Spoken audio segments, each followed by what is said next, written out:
The content has to be scientifically accurate, and the presentation has to be very clear, and the person who is presenting has to be very charismatic. So these are the main selection criteria. يعني أساساً بنهتم في 3 حاجات. Science speakers أو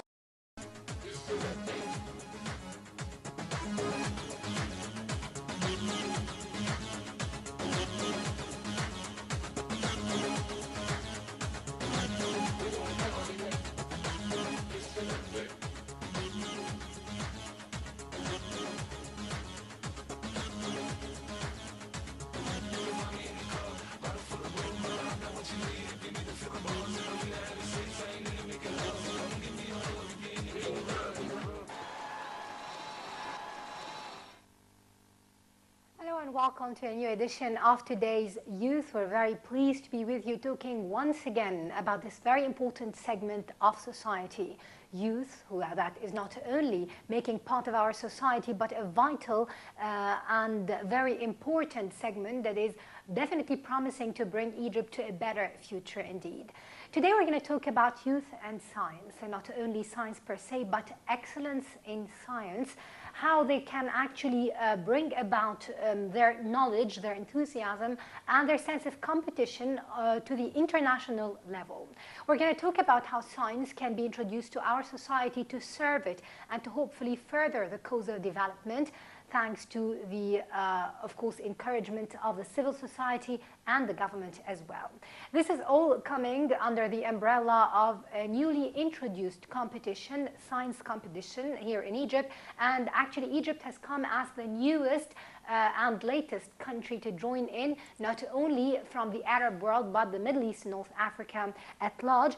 The competition is entitled FameLab, and this is basically introduced here in Egypt by the British Council, along with the Research, Development and Innovation Program. We're going to learn all about it, and we'll be very, very pleased to also have some of the finalists, the final contestants in this competition, right after this.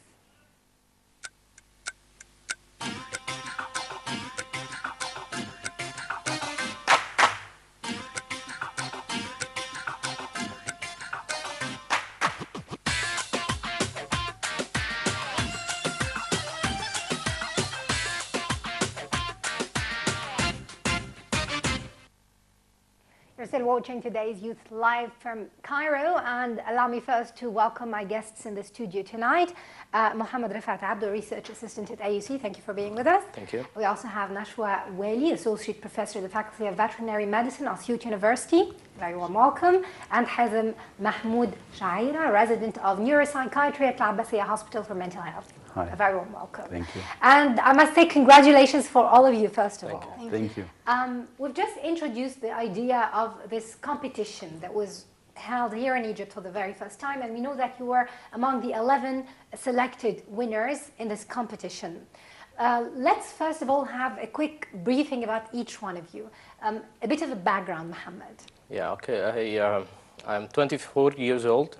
I graduated from Engineering and Material Science in 2008, and I now work at Science and Technology Research Center as a research assistant, and I work at the American University in Cairo.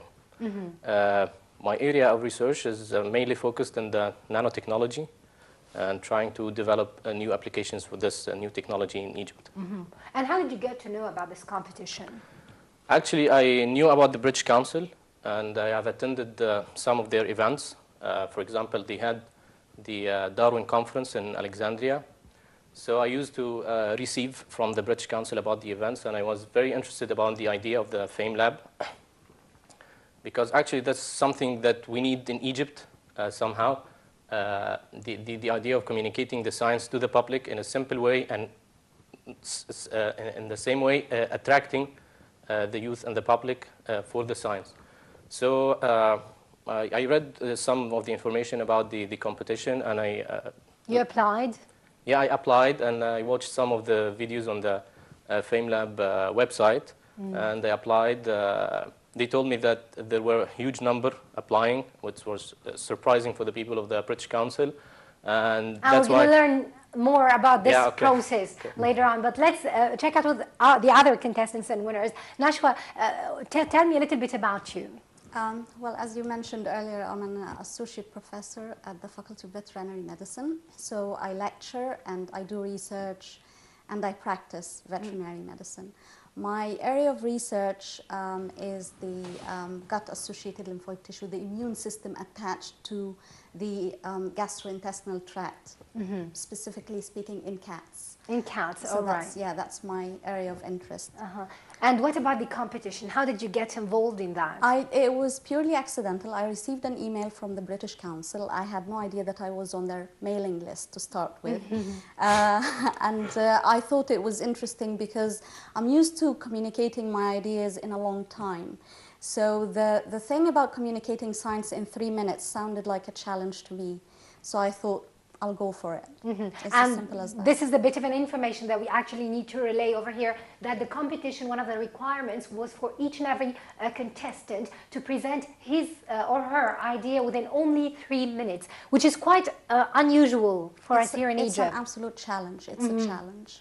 And at first you think it's such a short time, but it's amazing how much you can deliver in 3 minutes. Wow. Okay, we're going to learn about this experience later on. Hazem, what about you? You're the doctor here. Yes. Well, Nesha also is a doctor. Of course. I mean, like medicine, that in is. medicine, yeah. Well, yes, I'm a graduate of the Faculty of Medicine. Graduated in 2006, and currently I work as a resident of neuropsychiatry in Absay Hospital for Mental Health. And I also freelance as a cartoon illustrator, but that's a different story. Wow, that's quite interesting. It brings balance, huh, in the life of a doctor. Yes, that's nice. Art and science. Exactly. And I learned about this competition, the FameLab, because I'm a member of one of the scientific communities locally here in Cairo. It's called Biochemt, and they announced about the competition, and I was very excited to hear about it because it's quite a new experience for us here in Egypt, for the scientific scene, to have such a kind of communication that also encourages the youth to explain their ideas and their interests to the public. Tell me, is it usual for doctors to actually get into the field of research and studies? I mean, I know, of course, your life is a continuous path of study, but to research in particular, you've had to present a specific work, right? Is it common? Well, in Egypt, most of the work in medicine is clinical work, in which you actually have to work and treat patients, deal with patients. But there is a growing body of research. It's not as big as we would wish for it to be, but it is growing, and that's promising. Great.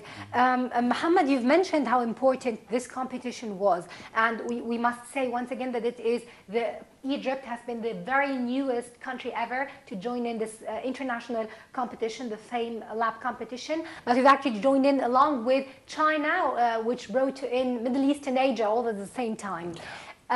How do you assess the importance of introducing such scientific competitions to our community in Egypt? There is a lot of argument that we've got good brains and we've got the skills, maybe not necessarily the capabilities to bring the best out of them, but how would such a competition in particular help, push forward this process of scientific learning? Yeah, first of all, I think there are some barriers between the public audience and the science in Egypt, and one of them is the language. Usually, to be part in the scientific community, you have to learn another language, mainly English.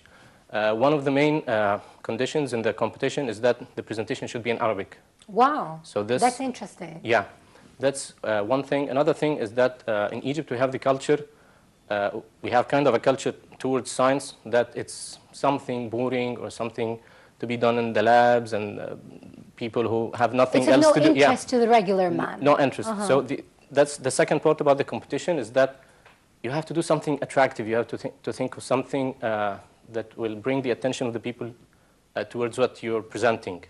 So those are, I think, the main two reasons which made this competition special. Quite interesting.